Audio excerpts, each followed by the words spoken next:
come for no one, for no one.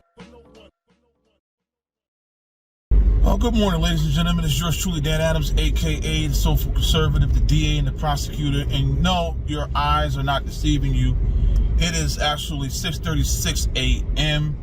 here in the city of Steele, Pittsburgh, Pennsylvania. And I'm on my way to the J.O.B.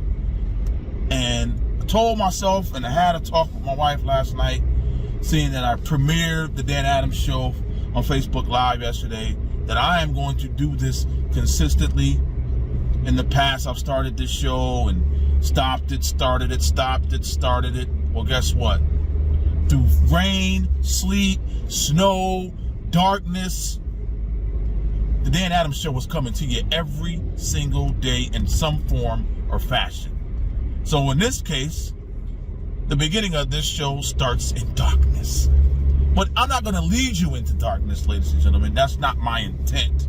My intent is always to lead you to the light. The light shined bright by our Lord and Savior Jesus Christ and by my Heavenly Father, who has given me this life this morning, giving me the breath, giving me the ability to get out of my bed without any pain.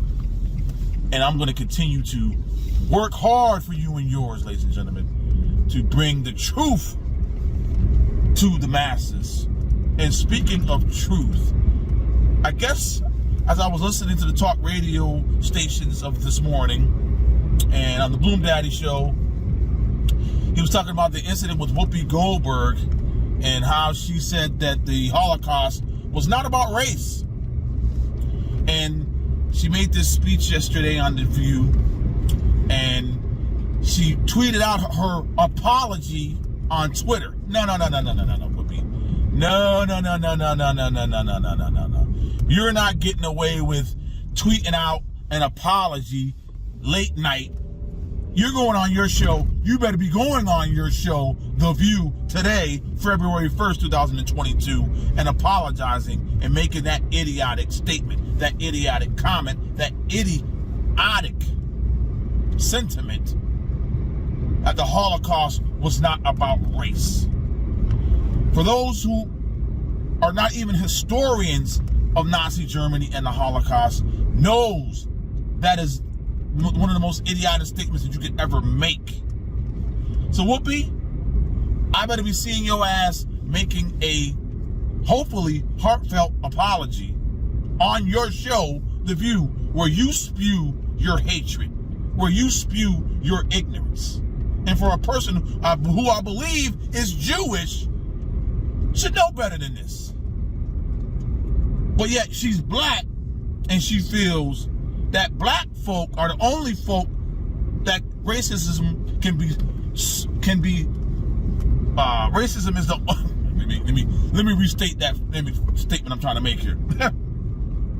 Only black people, can be the recipient of racism. There you go, Dan. I ain't got my coffee yet, so some words may jumble and jargle as I make my way to the J.O.B.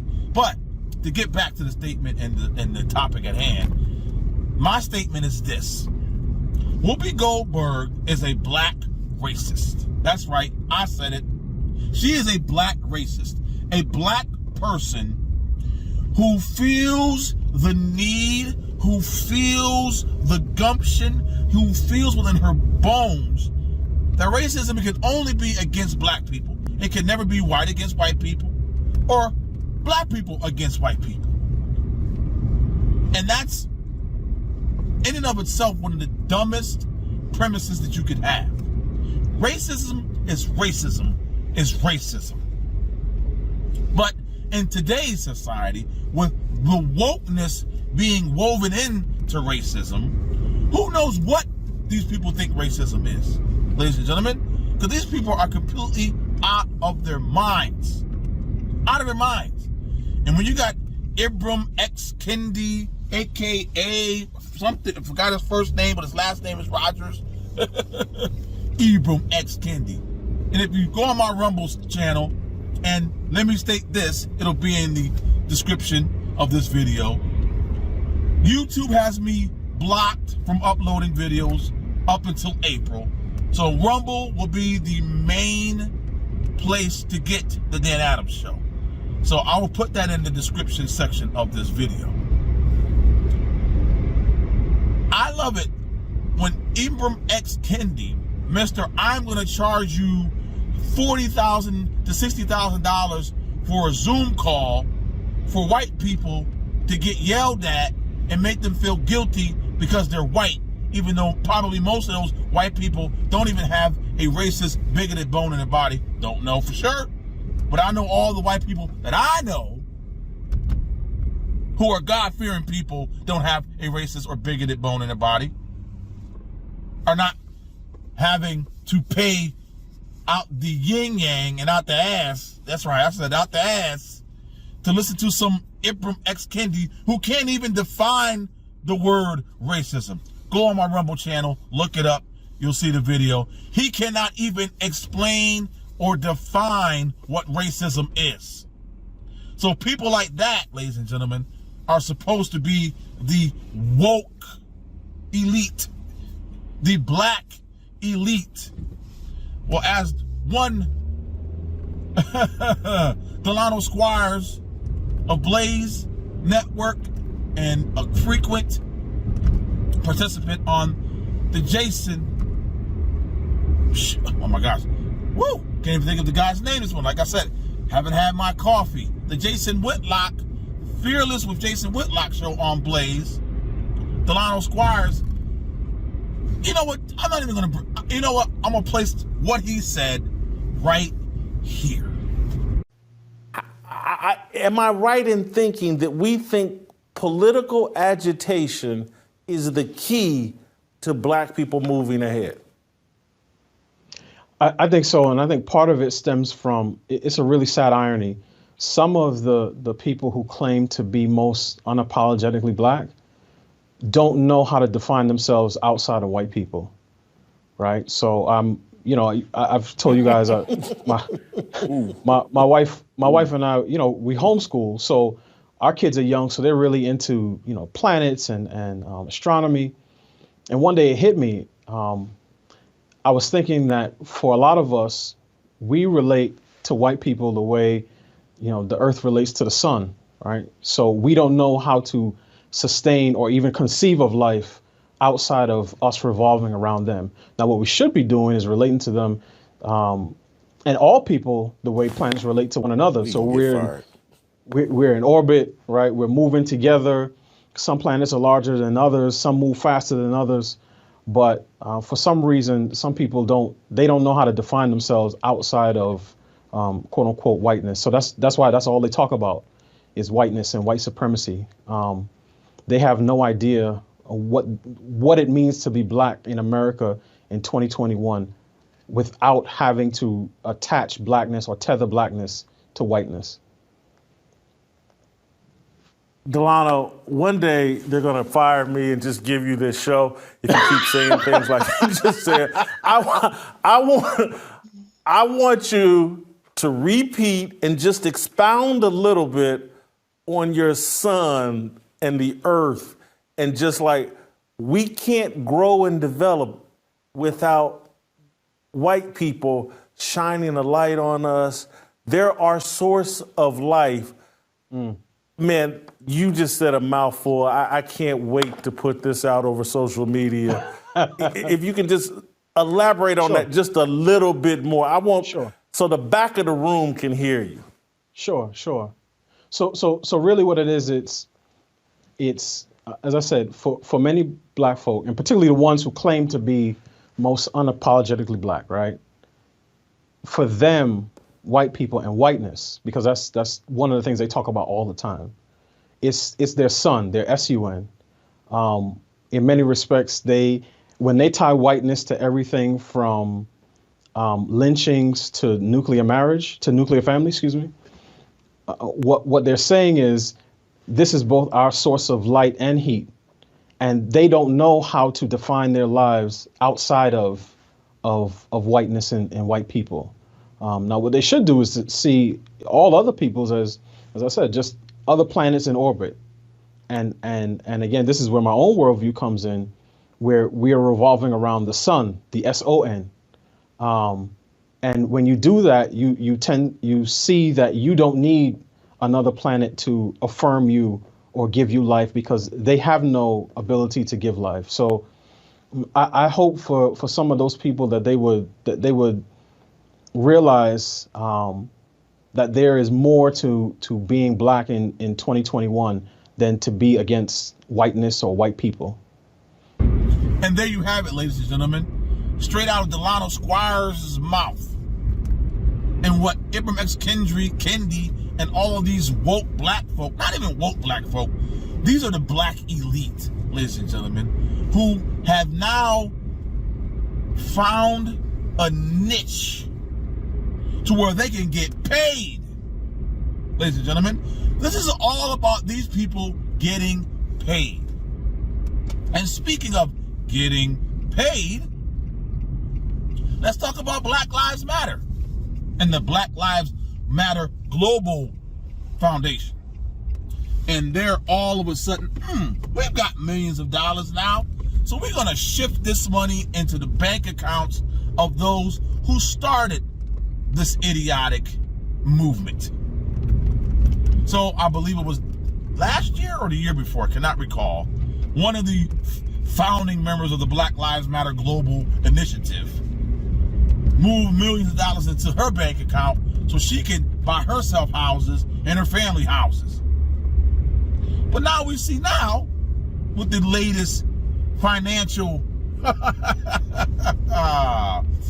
working of the books, that the remaining founders in regards to the global initiative, Black Lives Matter, I believe it's individuals in California, I believe.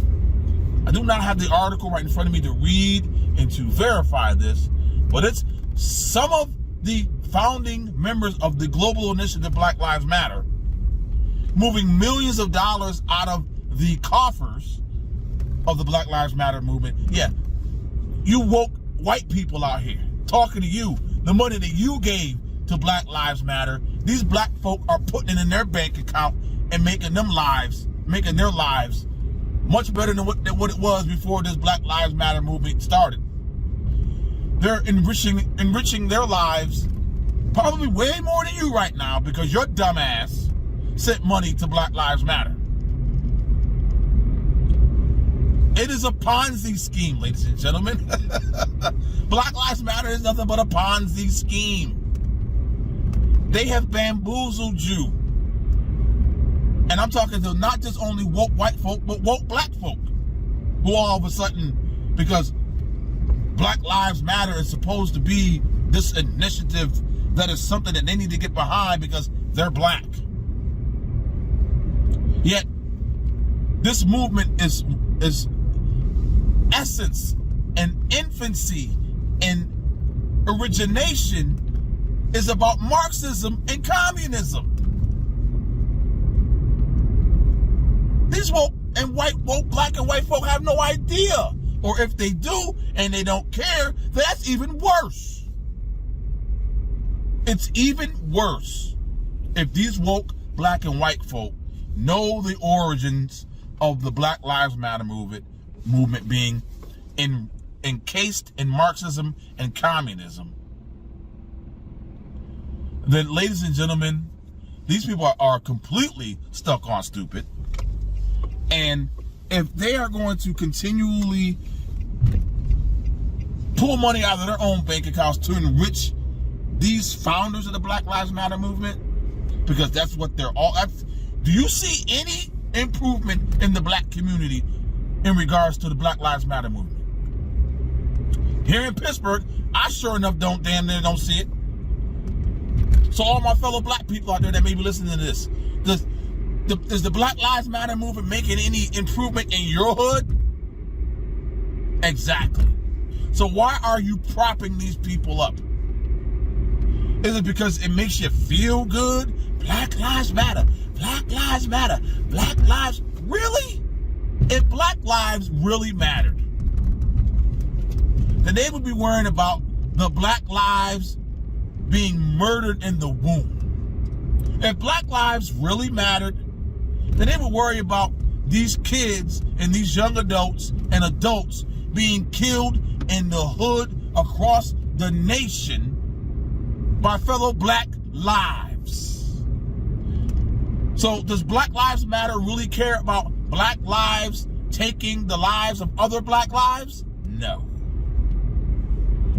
It's, oh my gosh, police brutality, the case of here and there of a black life being taken by police, warranted or not, and in most cases, the police shooting or police intervention was warranted. But we can't talk about that. We can't talk about when these incidents happen and these black folk tear up their own hood. We can't talk about that. And I'm meaning we, meaning the woke white and woke black folk, they won't talk about it. But me, being who I am, the soulful conservative, will continually talk about it. Now let's move on to another subject that I heard this morning, and it's kind of crazy. Hate bringing up COVID again, but I got to talk about it. I guess there is a group of scientists now 2 years later, coming out and stating that they were basically bullied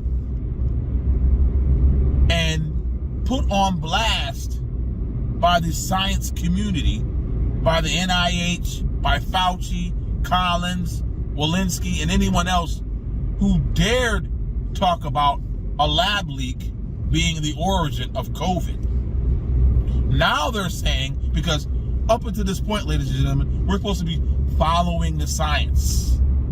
Well, now we know for certain, more than likely, that, science was the culprit in regards to the origin of COVID. But now, scientists who felt that they were bullied, scientists who felt that they were put on blast or money was taken away in regards to grants and things of that nature, which the NIH did.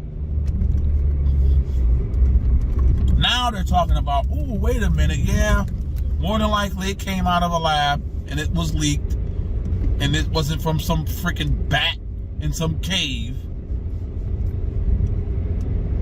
That is astonishing that after 2 years of anyone bringing up a lab leak theory, being silenced, being banned, being looked at as someone, as probably one of the most evil people on the planet. Yeah, that's right, ladies and gentlemen. That's how we were looked at. When us, from the beginning, knew this was a lab leak, spoke on it, and everyone keeps saying, well, you don't have any evidence. Well, you don't have any. Really? We're talking about China here, ladies and gentlemen. China. The same China, and I don't mean to pivot, but the same China who was hosting the Winter Olympics is saying that America is trying to sabotage the Olympics. That is that's probably one of the funniest things I've ever heard in my life. So America is trying to sabotage the Beijing Olympics, Winter Olympics. I had to put that out there if you haven't heard. I don't know the full scope of what they're blaming the United States for in regards to trying to sabotage the Olympics. But the fact that it even came out of the Chinese folks' mouth is ridiculous. But let's pivot back to COVID and the lab leak theory, and scientists after 2 years coming out and saying, yeah, more likely it was probably a lab leak. Remember when President Trump at the time said, hey, it probably came out of a lab. He was demonized. Anyone else that even spoke on that topic was demonized. And now, almost 2 years later, all of these scientists who felt that they were bullied and put on blast for even having the formation of thought that it was a lab leak, now they want to come out and say that it was more than likely a lab leak. Now, ladies and gentlemen, I don't know how you're going to take that. I don't know how this is sitting with you, but I'm going to let you know how it's sitting with me. F you, scientists. If you weren't, and I guess, let me restate that. I'm not going to say F you. I'm not going to say that. I'm going to say you're cowards. You're complete and utter cowards. The fact that it took you almost 2 years to come out with some kind of bravery. You're probably thinking, I'm brave for coming out and saying this. No. Most of us out here knew more than likely what the origin of COVID was. But yet, you're patting yourself on the back this morning because you're now coming out saying that it's more likely a lab leak. You were a coward. You should have been saying this from day one. Even if you didn't have any concrete evidence of it. But as the months went on, more and more evidence came out pointing to the fact that it was more than likely a lab leak, and you still stayed silent. You still stayed behind the scenes. And that bravery that you feel right now was non-existent. So I'll take back the FU comment. I'm man enough to do that. But I will not take away the fact that you are a coward. Now, I want to talk about this whole situation with our police in America. And we can have several shows talking about the current state of our police in America and the left and the mainstream media's attack on our police and the whole defund the police movement that started in the summer of 2020. Now, I'm looking at it like this, ladies and gentlemen. You had Jen Psaki go on, I guess, Pod Save America, whatever the hell, that leftist leaning podcast that's really popular, which I didn't know it was. Never even heard of it until I heard about this incident with an ex-Obama aide calling Kyrsten Sinema the C word.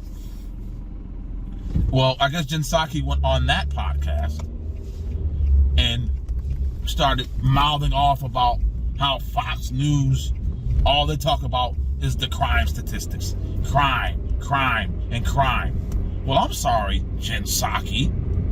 When you have 5% plus elevation in crime across the nation in regards to murders, aggravated assaults, sexual assaults, and any other crime that you could think of, domestic abuse and violence.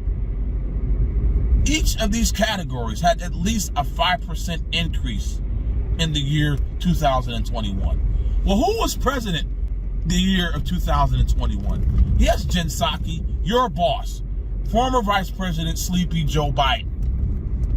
Well, she can talk about Fox News always talking about and reporting on crime and this idiotic notion that the America Rescue Act had money set aside to help out the police, which even the Washington Post came out and said, no.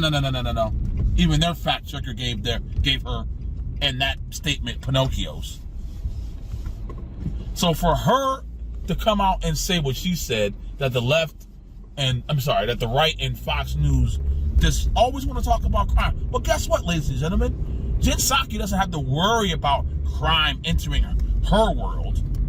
She doesn't have to worry about crime entering her circle when she works at probably one of the most protected buildings on the planet, the White House.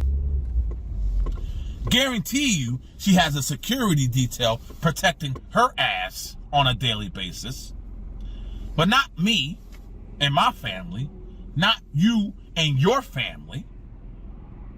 She can talk about, we don't want to talk about crime. We don't need to talk about. I'm sorry. When crime is skyrocketing in my hood, in your hood, we're going to talk about it. Jen Peppermint Patty Psaki. Circle back Psaki. just because your privileged ass doesn't have to worry about crime coming into your little circle, into your world. And guarantee you, you were a supporter of defunding the police. When defund the police was the word of the day in summer of 2020.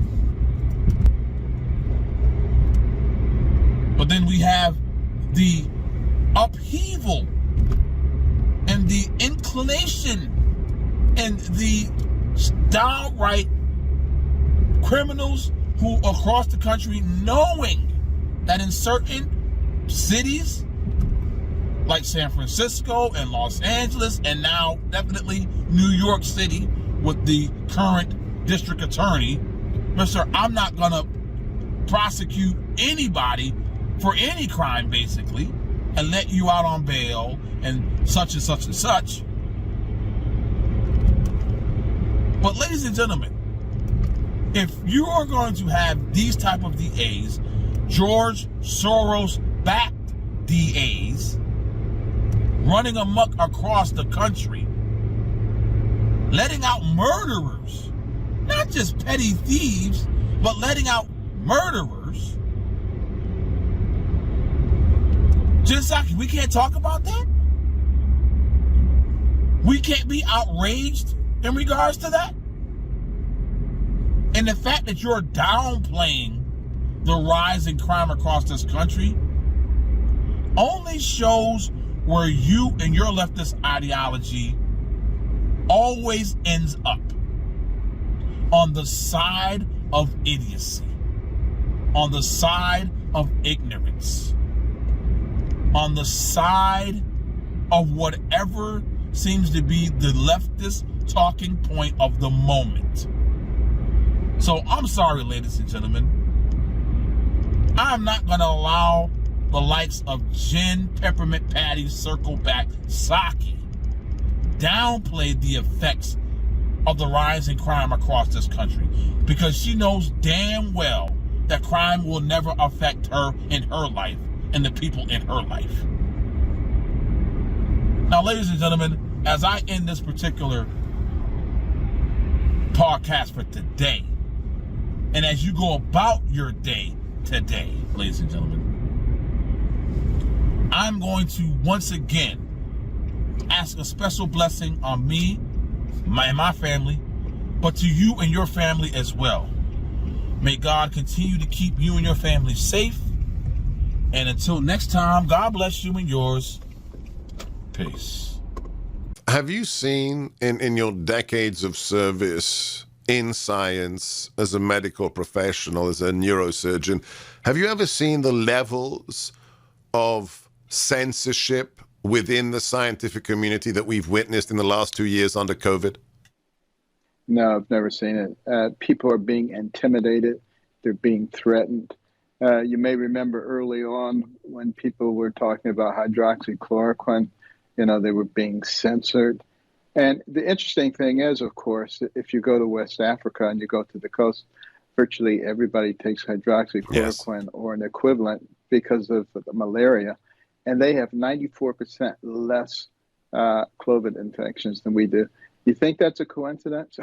It's one of the first things I noticed very early on when everybody who were lay people were trying to study up on the coronavirus. I looked at a global map of infections, and I saw that the African continent was almost devoid of serious cases of COVID. And I thought, what's going on there? And then I realized that it's an over-the-counter drug. Almost everybody's taken hydroxy for the last 50 years because of malaria. But when you mention this, you're somehow a conspiracy theorist. What is the motivation? Have you divined a motivation amongst your peers in science, in medicine, to attack therapeutics and push vaccines? Yes. Why? What is it? It's because of a very stupid rule that we have that says you cannot get an emergency use authorization if there is another alternative that is potentially effective. And that's why hydroxychloroquine and other therapeutics have been pushed aside, have been badmouthed. And it's what we really need to be thinking about is changing that rule. We need to be able to walk and chew gum at the same time. We need to be able to pursue multiple avenues of therapeutics. And right now, we need to be getting those therapeutics out. You know, we have Paxlovid and some of the other things that have been proven to be very effective in stopping hospitalizations and in curbing the spread of the disease. We're not getting those out. It should be a warp speed type urgency to get these things out to people.